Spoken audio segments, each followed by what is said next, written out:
Ja, Sara, þá var það landslið enn og aftur. Hvernig stemmingin að vera komin í þetta núna? Bara góð stemming, flottur hópur og búin að æfa vel og svona, þannig að við erum bara spenntar fyrir þessu.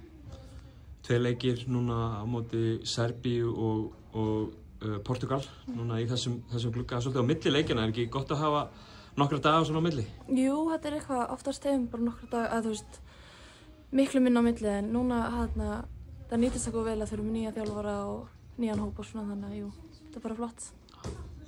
Sko, það er kraftröðin FIBA sem kemur út, ekki heimslisti en Serbía og Portugal eru þarna í 18. og 19. og fyrir í 30. og öðru sætinu. Það er svona ættu að eiga svona einhverju möguleika. Hvaða möguleika sjá þið?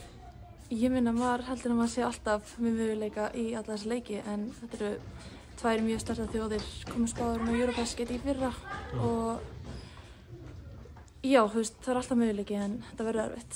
Íslenska liðið í síðustu gluggum sýnt það, ekki öllum síðustu gluggum en svona í síðustu gluggum sýnt að það sé svona ákveðin stígandi hjá þessu liði, ákveðin meira svona svo við með í sletta continuity í hópnum og fleira.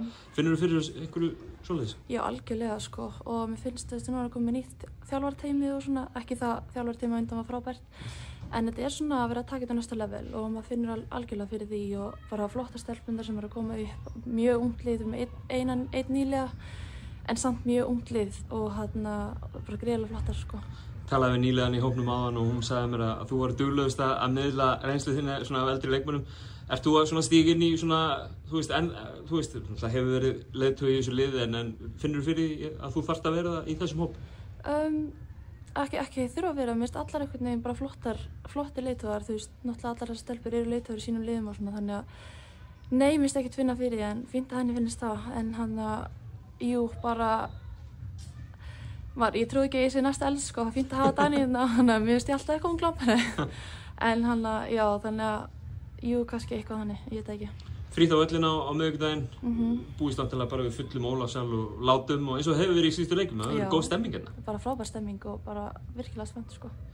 Kæra þakki Sara og gangi ykkur vel á miðvikudaginn og er eitthvað þriðjudagur á móti Portugal?